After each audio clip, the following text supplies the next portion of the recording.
Well,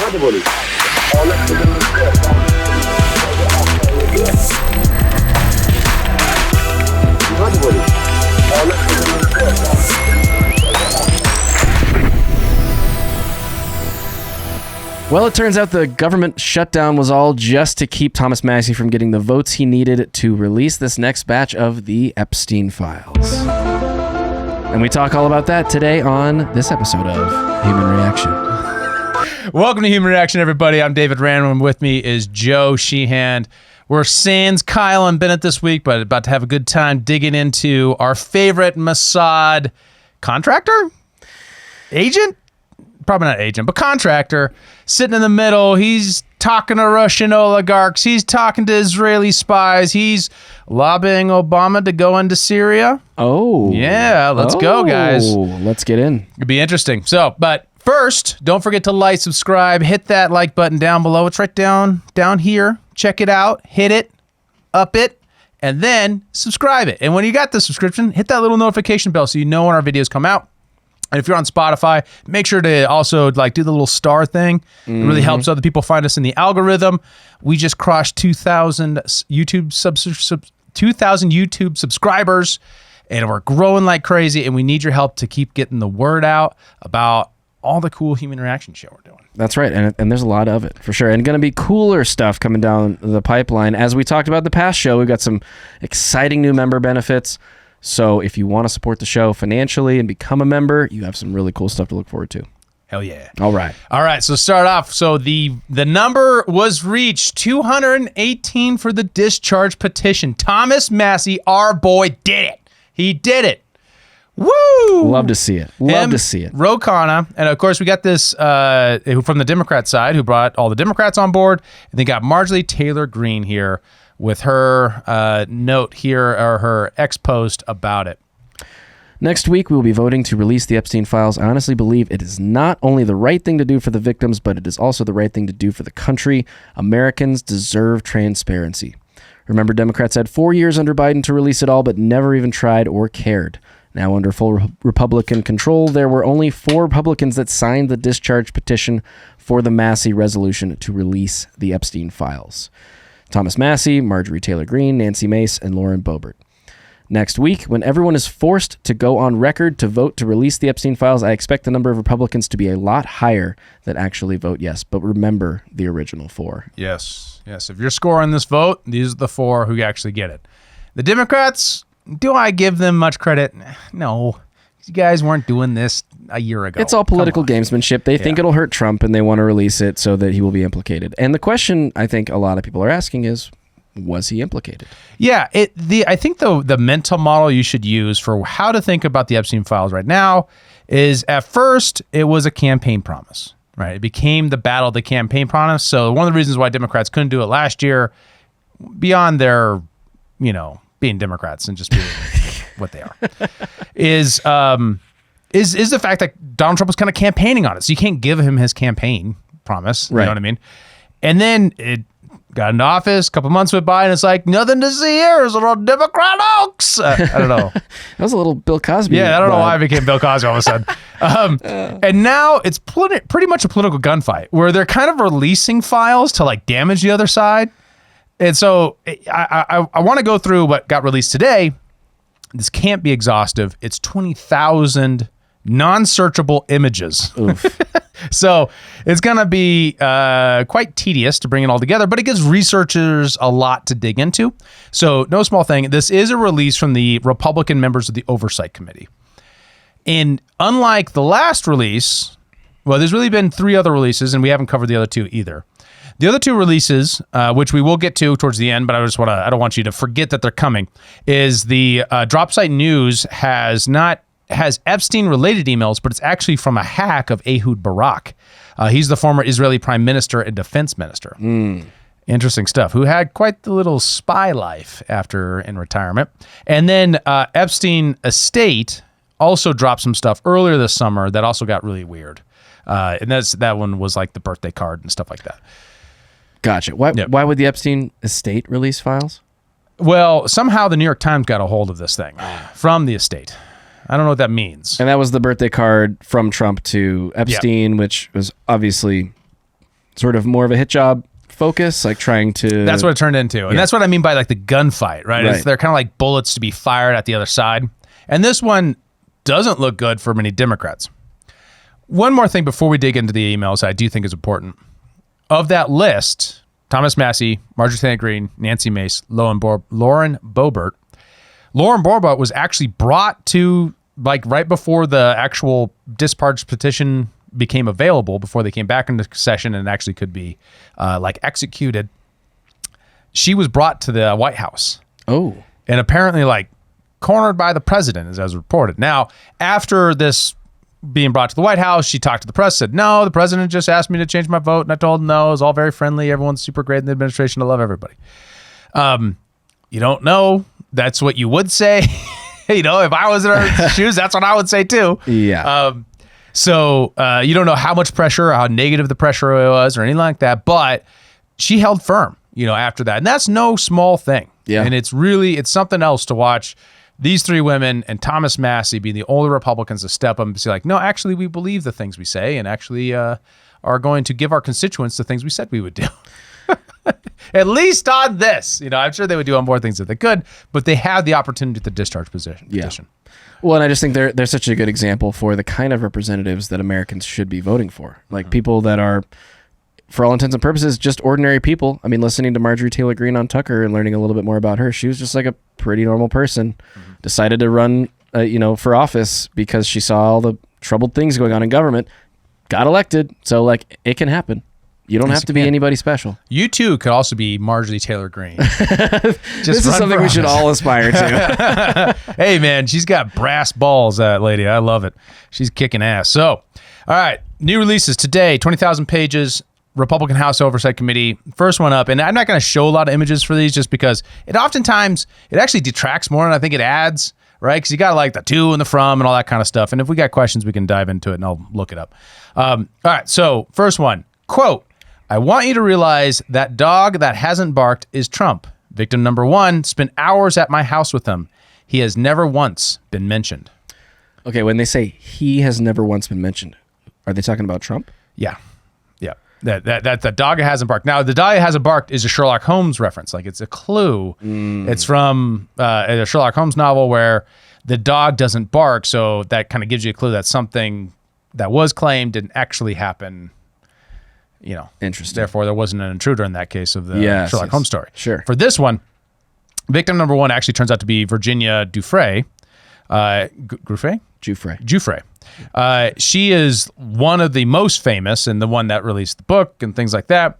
She's also the one that we also have noted that was very high on ecstasy for pretty much the entire time that we're talking about here. So not always the most reliable witness.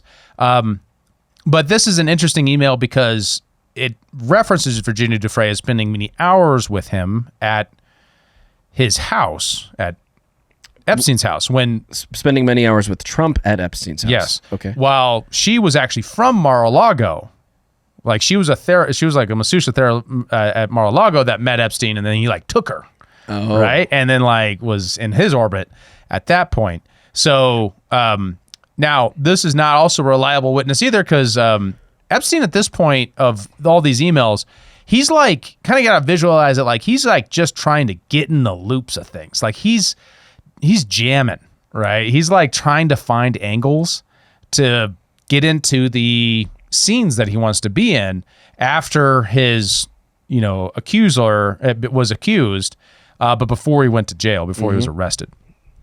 So, and Virginia Giuffre was in her, public statements, she was always very clear that Trump was not one of the people who abused her, that it was always Jeffrey Epstein and Alan Dershowitz, I believe.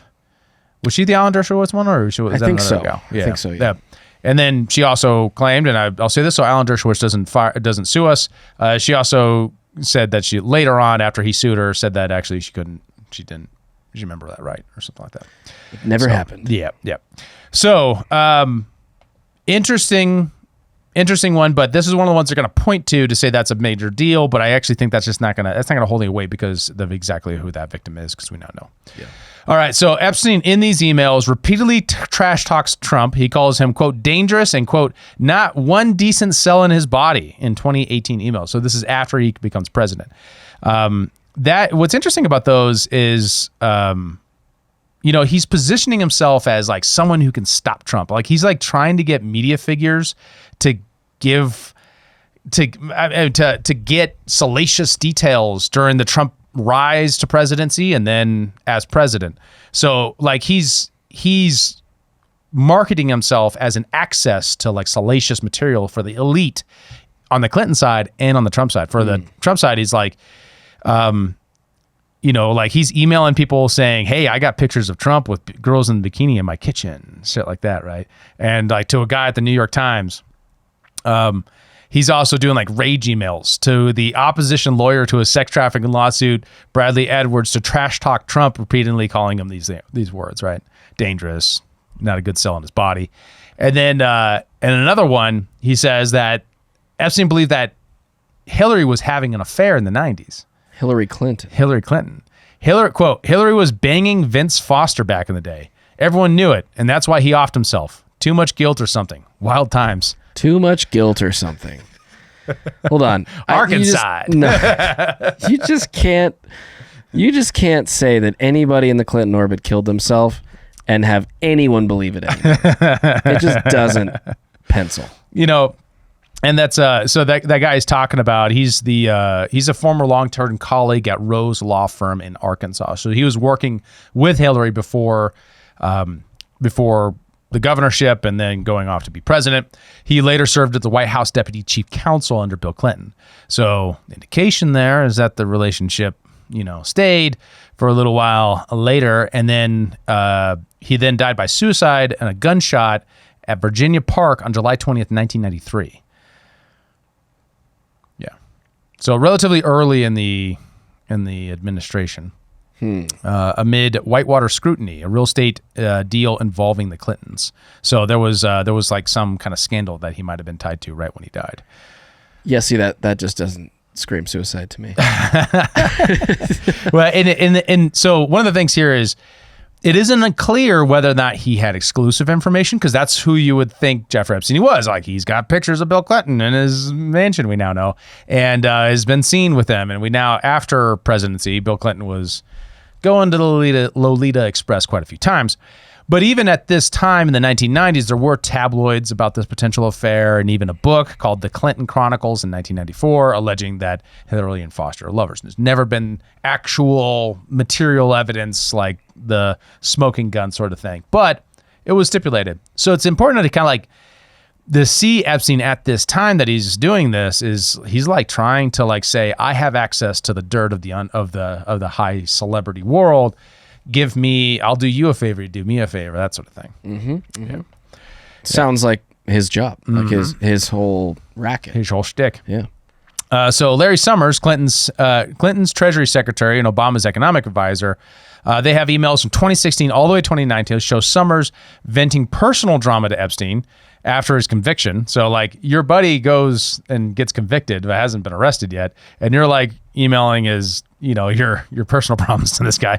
And then he's seeking, Larry Summers, who's the Clinton's Treasury Secretary, went to Epstein seeking dirt on Trump about Russians.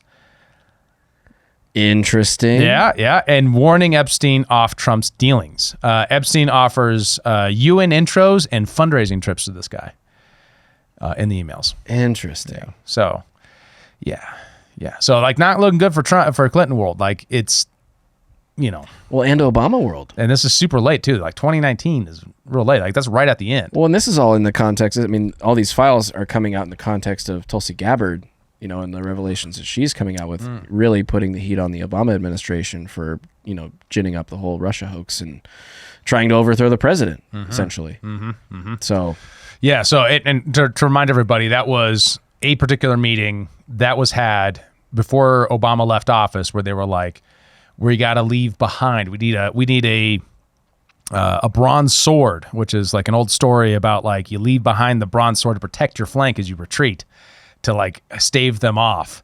And so the whole idea is that you put in this Russia story and then you can drag out the presidency and undermine his agenda and keep him from maybe getting détente with Putin, right? Keep him from changing that much because he has to contend with this scandal that is a completely made up scandal based upon the Hillary Clinton campaign, chartering a former British spy to generate bullshit and then send it on and just printing it uncritically. And clearly here also, Larry Summers being, I assume, sent out to try to retrieve similar dirt, similar bullshit. Yes, yes. From Epstein. Interesting. Right.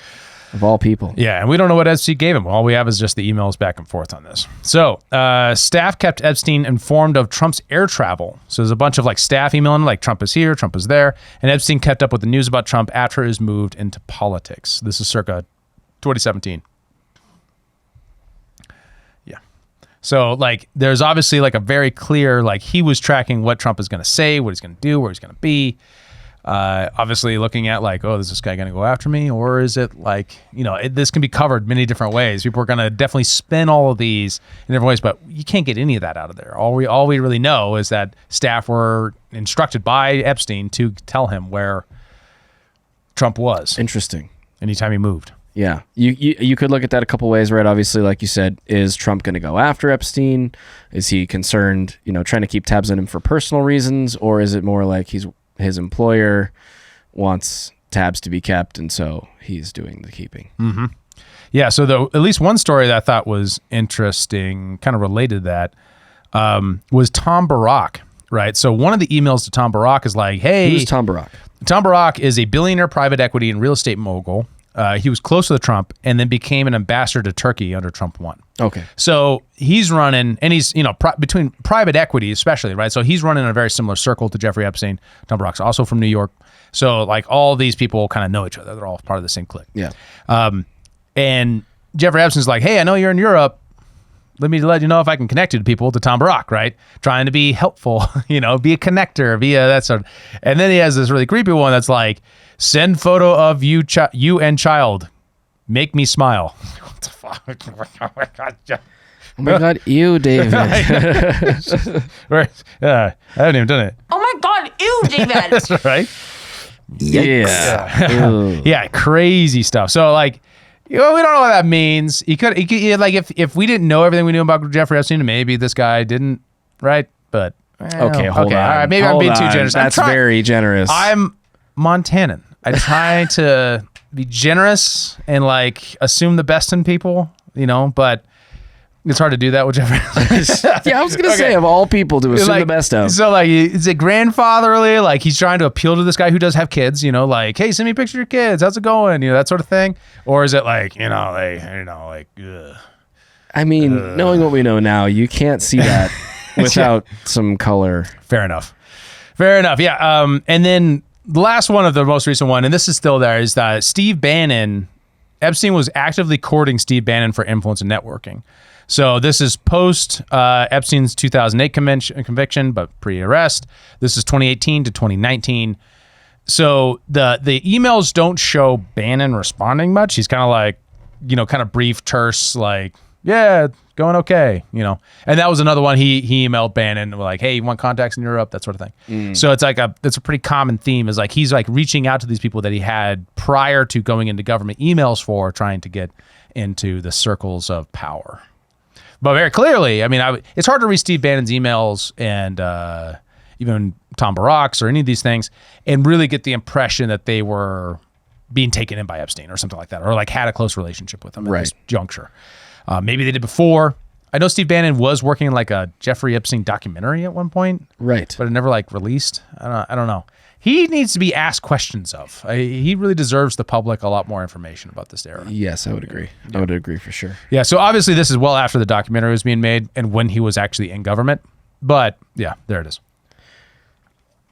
And so like this is something that from the low resolution picture, you would think that Republicans would be more hesitant to put this stuff out about allies, right? So it doesn't exactly make Trump look good when the stuff about the dog that doesn't bark doesn't make Steve Bannon look good.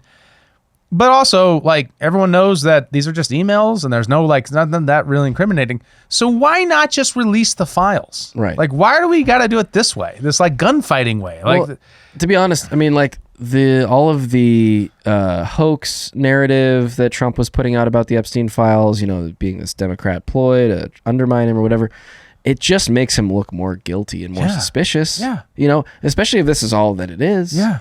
Right. It's like, oh, okay, like, well, whatever. There's no smoking gun, like you said, so there's nothing really to go with. It's going to maybe have its flash in the pan moment in the media cycle, and then it's going to go away and business as usual. Why draw it out and make this whole, like, big kerfuffle about it? Unless the goal is to drive it out and make a big kerfuffle about it, right?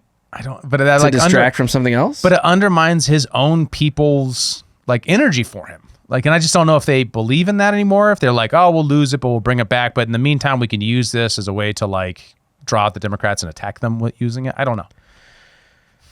I just can't understand what the strategy is. But that's the best I can spin on it to try to get it, like, maybe this is how they're thinking about it. But I don't see it. I think if they would have released all the files right up front, not had to do all this rigmarole, you know, they'll be like, all right, we could talk about Jeffrey Epstein. We talk about Jeffrey Epstein for like a week, maybe 2, and then we'd be done. Yeah. And we'd be on to new stuff. Yeah. But I think I also see another side of it, which is that I don't think just these files would have satisfied the people who wanted, like, the client list or the photo evidence or, like, any of that stuff.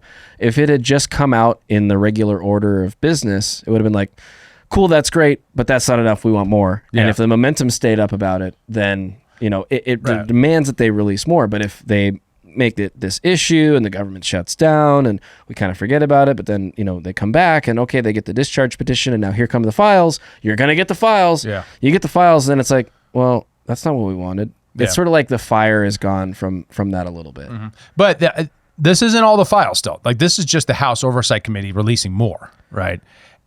But is this all that we were supposed to get under the discharge petition? No, there's a lot more under the discharge petition, including all the financial records. Oh. Right, and that's where the real juice is at. So if they had just done all of this up front, no problem, right? There would have been a much more release, like, hey, this is phase 2 and this is phase 3, and just, like, rolled them out intentionally. It wouldn't have been a problem. It would have been, it wouldn't have caused so much distrust and so much, like, what the fuck happened? Right. Kash Patel. Yeah. And then on the other side of it, you know, like, if you do release the financial records and it's like, wow, look at all this crazy financial stuff and people are doing it and people are, like, pointing fingers and getting crazy, that's a good thing for the administration. Then they can go decapitate Venezuela or whatever, right? Like, they could be, you know, under the cover of Epstein. Exactly. Like, I mean, like, why?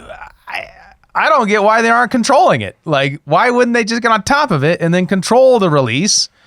That would make way more sense strategically. I don't know what this chief of staff is thinking.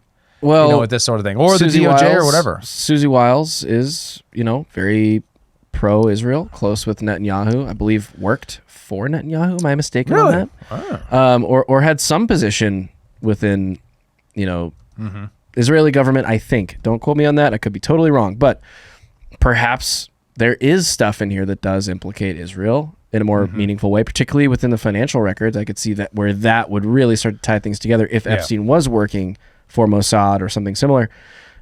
Perhaps she really doesn't want these files to come out, and so they were really trying to stop it. You were right. She worked for him as a consultant in the 2020 re-election campaign. Right. So, and very recently. So, yes, maybe you're right, but it's happening anyway. So the Dropsite News has been doing incredible work. They're a Substack, but they're real legit. There's all former New York Times and, like, major reporters who wanted to go do real shit, and they went out and they started this Substack. I subscribe to it. You should too. It's really great. It often has a little bit of a left tilt, but they're all very skeptical of the U.S. empire, and they do adversarial reporting and legit, like, investigative reporting. So definitely worth checking out. They break news all the time. They put out a 4-part series on this, and I got this little, like, headliner clip here. You know, Israeli spy stayed for weeks at time with Jeffrey Epstein in Manhattan. This is okay. So what happened was there was a hacking of Ehud Barak, the former Israeli prime minister and defense minister's emails, that then got dropped to Dropsite News, and they've been writing on it. So Ehud Barak, he hung around the New York City apartment quite a bit, going pretty late, actually. The byline here says, leaked emails show Epstein working on a wire transfer to Ehud Barak's top aide, Yoni Koren, who regularly stayed at his apartment. So that might allude to some of the revelations in the financial releases. Mm-hmm. Yep. And confirming this stuff, Jeffrey Epstein helped broker Israeli security agreement with Mongolia. Interesting. Okay. certainly interesting. Yeah. Jeffrey Epstein and the Mossad, how the sex trafficker helped Israel build a back channel to Russia amid the Syrian civil war. Wow. Yeah, and we'll return on that in a second. And then Jeffrey Epstein helped Israel sell a surveillance state to Côte d'Ivoire. French thing? I believe it's an African country. It's a country. I believe so. Damn, my geography is really failing me there. So, so we'll start out there. So the emails show that Jeffrey Epstein and Barak were coordinated on a 2015 deal where Israel sold advanced surveillance technology to the Ivorian government. Epstein acted as a middleman. He leveraged his network to smooth U.S. approvals and secure funding, effectively helping Israel export a surveillance state model amid human rights concerns in the country at the time. So, to be clear here, Jeffrey Epstein worked as the grease on the skids so that Israel could sell surveillance software stuff to a country. Which country is this? It's a West African country. West African country. Yeah, wow. So there you go. I don't know my Africa geography, apparently. There's a lot of countries in there. I think 55. Yeah, that's a lot of countries. Yeah, it's a lot of countries. Yeah. Yeah. Well, at least I didn't say Africa like it was a country. That's often that's fair. Problem Americans have. I had to learn all of them at some point in school, and that was quite challenging. Yeah. Well, so there was also the security cooperation with Mongolia, as we said. He uses connections, including figures like Bill Clinton in these emails, he's mentioned in there, to broker a 2016 agreement for Israeli military tech and training in Mongolia. The emails reveal that Epstein's fronting money and introductions, with Barak's team handling the sensitive intel sharing aspects. I don't know why Israel needs a cooperation with Mongolia, but there you go. It is close to Russia, and he does have Russian contacts, so that's important. That tracks. Yeah. That tracks. Yeah. So Israel's, and then the spying thing in the New York City apartment. So leaked correspondence shows Epstein wiring funds to Yoni, Barak's top aide, and a former Israeli intelligence officer, right? So he is Israeli intelligence, Mossad. That doesn't prove Epstein was, but it proves that he provided services to them, which has long been the theory that has been so dismissed by so many people who don't want to talk about this. Right. It's always been that he was some kind of middleman for some kind of intelligence agency, and with the relationship with his long-term girlfriend, Ghislaine Maxwell, and her father, likely Mossad was one of them. But maybe French intelligence, maybe the CIA, who knows? MI6. Yeah, Yeah. we don't know. But I mean, I think it's even more interesting that he could be sort of this tool used by all of them. Mm-hmm. I mean, because then it goes way further beyond, it's just Mossad, it's just Israel. It's like every Western government, maybe, all the Five Eyes or whatever it is. He's this utility person who's very clearly doing very, very terrible and nefarious things, and then all of these governments know about it. Mm-hmm. And doing it late too. Like he's doing these in 2015 and 2016. He's still working with Israeli intelligence right before Donald Trump is elected, to do stuff, right? So it's not like he did that way back in the day and he's suddenly being brought to it. Like he is still, this proves that he never stopped doing that. Right. And we look at the rest of the texture of the emails that happened recently, he was still trying to get into these circles and play his game. So the guy never stopped right up until the end is what it looks like. Crazy. All right. So that gives us insight into who Jeffrey Epstein was in a major way. And then lastly, and this is the one that really I think is probably the biggest deal from Dropsite, the back channel to Russia on Syria. The emails spanning from 2013 to 2016, so pretty much the length of the early phases of the war in Syria, where it was at its worst, exposed Epstein and Barak, not Barack Obama, Ehud Barak, the former Israeli guy, plotting a Russian-led effort to oust, plotting a effort to get Israel to talk to Russia about ousting Syrian President Bashar al-Assad early on in the war, right? And it was like this effort to get him to use his contacts in the Russian oligarchs to then get Israel to be able to lobby them to like, hey man, this war is really bloody and terrible. Why don't we just end it by having you get rid of Assad? And like putting an ultimatum to Assad to have him pull out. Russia never pulled the deal. Some of these get really like he's actually like writing things for, I think this is what it looks like. It's weird because you don't always get like the full context, because sometimes it's like they had a phone call and now they're like doing a follow-up email or something like that. Right. And one of them is like a speech written by Jeffrey Epstein for Ehud Barak. Or something like that. That's what it reads like, about how terrible the war is and how Assad needs to step down and all that kind of stuff. So, and also significantly here is that Epstein was in the emails offering services and probably performing services to influence in DC to push Barack Obama to go into Syria. Really? Yeah, to knock out air defenses based upon the red line and all the shit that happened back then, the sarin gas thing and all that jazz. Backpack sniffers. Yeah, the backpack sniffing. Long-term viewers know. Doesn't smell like it. Smells like gas. Doesn't smell like gas.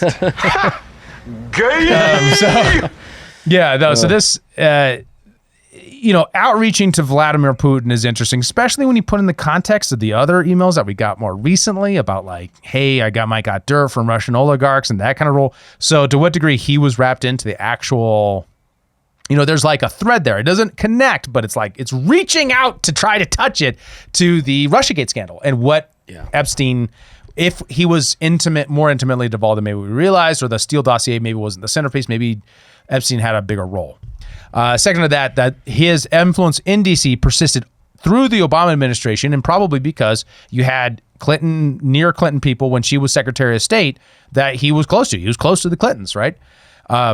So this kind of demonstrates some texture in that era that we otherwise wouldn't have had. Understanding that Jeffrey Epstein was a player in the exercising of Israel trying to get America to conduct their foreign policy for them. Right. And that's another dimension I think people are underweighing here, is the degree to which MAGA is waking up to the contradictions of America first when it comes to our policy with Israel. And Jeffrey Epstein is at the centerpiece of that. Isn't that nuts? Like, really think about it. Yeah. You got to contend with this idea that Donald Trump came in with this big idea that we're not going to do regime change wars and we're going to do peace in the Middle East and all that kind of stuff. We don't have to do all that shit's dumb, and we're going to be America first.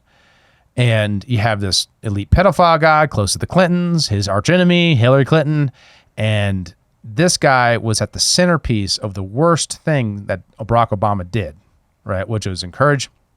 If you think the Arab Spring was real, like, that's the challenge, right? A lot of people are still operating as if the Arab Spring is real, but what happened with the Arab Spring is there was probably some real stuff there, but there was definitely a diplomacy 2.0 thing. Mike Benz has really well charted this out. That demonstrates that the U.S. State Department was coordinating with technology companies in the Middle East to encourage uprisings, specifically in key areas that were high priorities for U.S. foreign policy. And the reason why it's high priority for U.S. foreign policy, even though it doesn't really help the U.S. to overthrow the government of Syria, it does help Israel.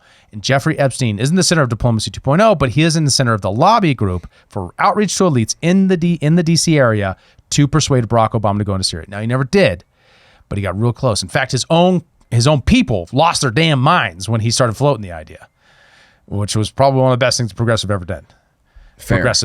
Was actually like hold their own guy accountable in that moment. That's because that's the most important thing you can do. Yeah. Yeah. Fascinating. Yeah.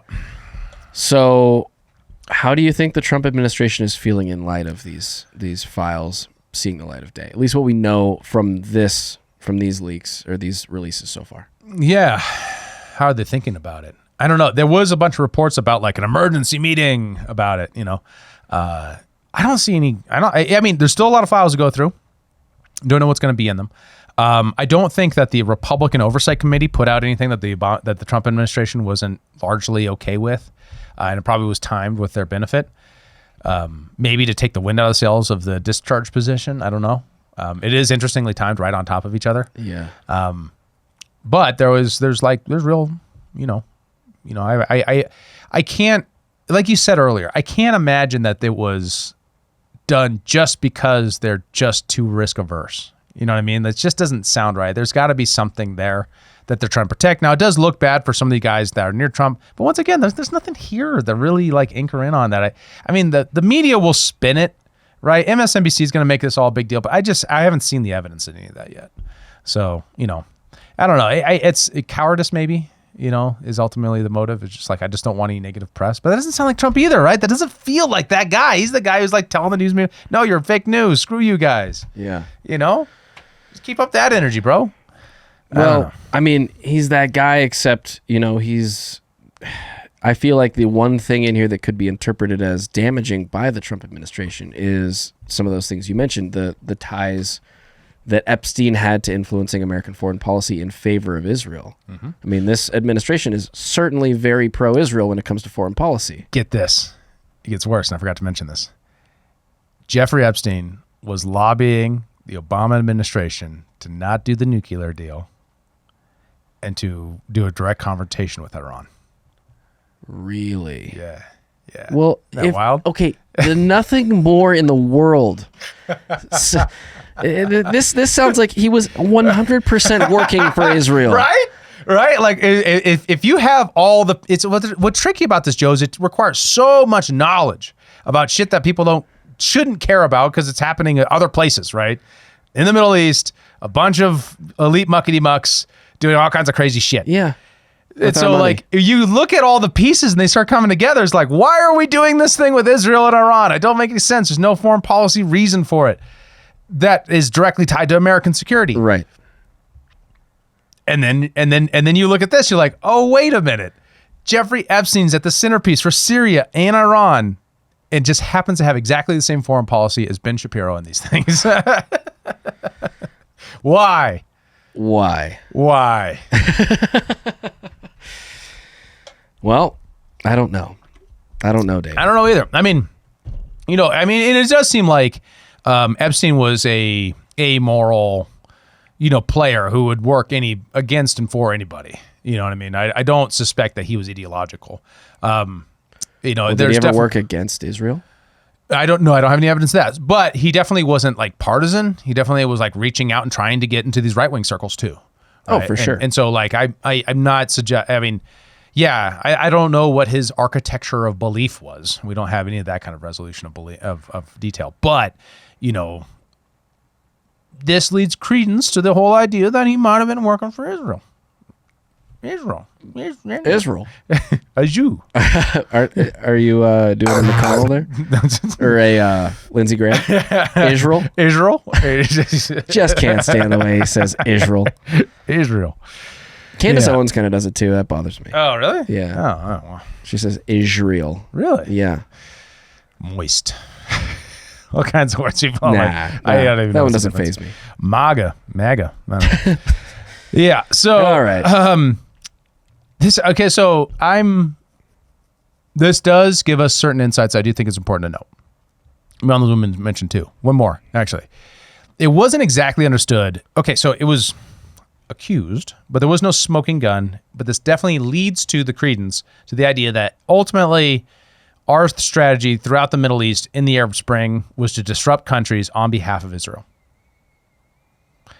That Israel was covertly involved in the overthrowing of Assad. At a minimum, they were involved to the degree that we now have evidence to suggest that Ehud Barak was working with Mossad after he retired to try to end the war early by having Assad take down. That's a relatively humanitarian angle on that. Not too bad, but they definitely were in favor of and definitely pursued a strategy of overthrow. There have been other things done by serious reporters to suggest that there are more clandestine activities they were taking part of, including moving weapons and funding to certain groups to overthrow Syria. But none of it's proven. It's all just said in that greasy, dark, smoky area we call covert ops. So, yeah. Another important revelation, and something that, when all these things line up like dominoes like this, it's hard not to get the heebie-jeebies that this guy was something.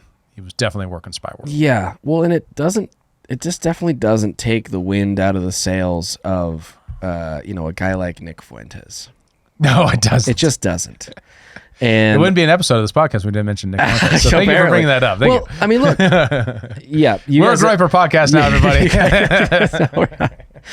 You guys probably talked about him a bit while I was gone. In fact, I know you did, but it's just that's a whole wing of the Republican Party now. You know, I mean, he'll probably be written down in the history books as being the leader of this whole like movement, and it's like crazy how much this movement has taken place. I mean, just looking back at like the TPUSA events that we've seen, the one that we were at, so many questions were oriented in this very direction. And it feels like a lot of people are just like putting the pieces together. The dominoes are lining up. Like you said, it's hard to just not see it and be like, well, that can't be nothing. It can't be nothing. It can't be. Right? Why does Jeffrey Epstein and Ben Shapiro have exactly the same foreign policy? I don't know, but it's weird. Well, but you're just over here like I'm just observing the fact that this is a fact. Now I'm sure they don't agree on everything. I'm not, and I'm being hyperbolic, but the whole point being, I mean, they probably both think that Ben Shapiro's sister's hot. There you go.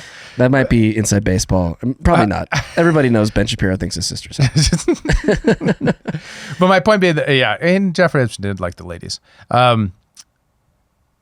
Jeffrey Epstein, the financier, has become a cultural meme, right? He's now a symbol for a thing. And it's like the worst parts of the American foreign policy empire wrapped into this Israel question. Nick Fuentes is representing of a political movement around that meme. And so by not just getting it out in the open and then just vetting it out, I can't imagine that, I mean, maybe there's some giant shoe to drop, and that's what it is. And at the end of the day, it'd blow up the world. We get a Samson option if we release the files, and that's what it is. That's kind of what it feels like. I mean, It feels like we're tracing the outline of a thing that's still completely shrouded in darkness, but we're getting the perimeter of it. And we're like, what's in there? And it has to come out at some point. It has to. It has to. Well, I mean, now the discharge position has to go to the Senate. So at least we'll get the votes of who like thinks for themselves and actually cares about the promises of the constituents from the House and the Senate based upon how these next couple days go with the discharge petition.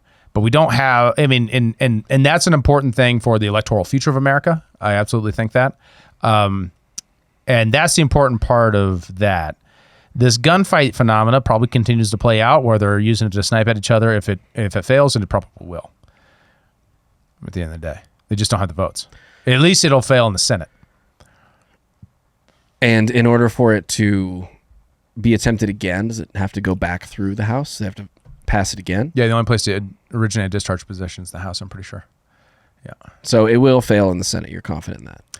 Well, they're the ones, they have the longest time horizon to the next election. So they're more likely to be able to have the political bandwidth to vote against, or at least for the Democrats to decide to vote against. Sure. Right? It's going to have to be a mixture of Democrats and Republicans to stop, for sure. Because we'll get a couple of Republicans voting for it for sure, right? Questions have been Rand up. Paul, probably. Rand Paul, maybe Mike Lee. I wasn't super impressed with Mike Lee's votes on the what we talked about in the last episode with the government reopening. But he is a solid guy on many political issues and been very brave about particular political issues in the past. So maybe he'll be good on this. I hope he will. And I would actually like to see it all come out. I think it's important for us to understand to regain any amount of trust in our institutions. Like this line to the American people ultimately is the thing that's killing our country. Well, I agree, but I don't think that the full release of the Epstein Files is going to instill any degree of trust in our institutions. If anything, it's going to erode them further because we're going to realize how incredibly corrupt and manipulable our elites are, which we already kind of know. Yeah. But I think we're going to really know. Yeah, yeah. And we get to that, but that is the fire that burns things down so that you can have a healthy forest again. Sure. Right, is my point. Yeah. I don't disagree with that. Yeah, you got to get to that place. And this has always been my frustration. It's been my frustration a lot for the last 2 years. Like foreign policy is my specialty. It's not the area that I didn't specialize in foreign policy when I was in college, right? I didn't when I worked in DC, I didn't work on foreign policy issues talked about foreign policy. I got educated about it. I learned a lot about it, but I didn't, it was never my core area of interest. I was more into domestic policy, more into state policy, more into how to make the economy work better and how to make America a prosperous place. But in the last, since starting the podcast and since doing all this work, really has made me much more interested in this question because it seems to be the centerpiece of the biggest area of trust problem, right? Yeah. Don't get me wrong. The Environmental Protection Act is a major problem for us to be able to build stuff in America and actually be as prosperous as we otherwise could be. It's one of the reasons why American manufacturing disappeared that people never talk about. I'm willing to say it. A lot of people aren't. They're scared. But foreign policy is the area where at some point after World War II, we said it's okay for the CIA to lie to the president and the president to lie to the American public. We've made that legal. And since then, it's been a slow decline that just gets worse and worse and worse with Watergate to the next thing. And to the point where we now look back at the declassified shit and we say, oh, all that crazy shit they did. And we don't realize that it's happening right now. And the amount of Republicans, for example, who don't know about American CIA operations in Nicaragua are one of the problems that we have such a bad immigration problem from Nicaragua to this day. 30 years of civil war, hundreds and hundreds of thousands of people dead because of a civil war that we encouraged and invested in to make sure it stayed as long as possible for our foreign policy goals. That stuff is become the centerpiece of all the most important discussion for our country. And anything that erodes that brings that into context for more people so that they can understand the government they're living on. They can actually understand what time it is, that the president isn't really in that much control of that much. And I'm not being conspiratorial. I'm trying to relate to the facts as I see them and as I read them and as I try to wrap my mind around this really big issue, which is 100 years of history of American hegemony and how we've dealt with being an empire. And it's hard to look at that in terms of like, especially once you've advanced the American first thesis and say like, well, this is where we're going. Why can't we get there? Well, it's because of this. It's Jeffrey Epstein is why, right? That system that enables that system and the CIA and the intelligence agencies, that's what enables it. That's what makes it what it is. Well, and then it makes you wonder too, if the president is not in that much control, as you say, and I agree, if the apparatus around him, right, the deep state that is even in his very own inner circle, because we know it's represented there, it absolutely has to be, if they are not making the release of the Epstein Files a bigger issue, telling him certain things about what it means and doesn't mean, to keep him from doing it, because they know that if that light is shed on these activities, it is going to provide the context for the American people, and it is going to bring into question the future sustainability of the system that they've spent 100 years building. Mm-hmm. Yes. That's why they got to keep it quiet. That's why they got to hope it goes away. Mm-hmm. That's why we can't let it go away. Well, you can certainly trust that we won't. No, we will not. We will not. And next time on Human Reaction. Epstein Files. We're not going to let it go. You shouldn't either. Thank you so much for watching Human Reaction. For David Rand, Kyle Mack, Bennett, I'm Joe Sheehan. We'll see you in the next one. Thanks for tuning in to Human Reaction. Please be sure to like, follow, subscribe, and give us a review on your podcast platform of choice. And if you want to become a member and support the show financially, check out humanreactionpod.com.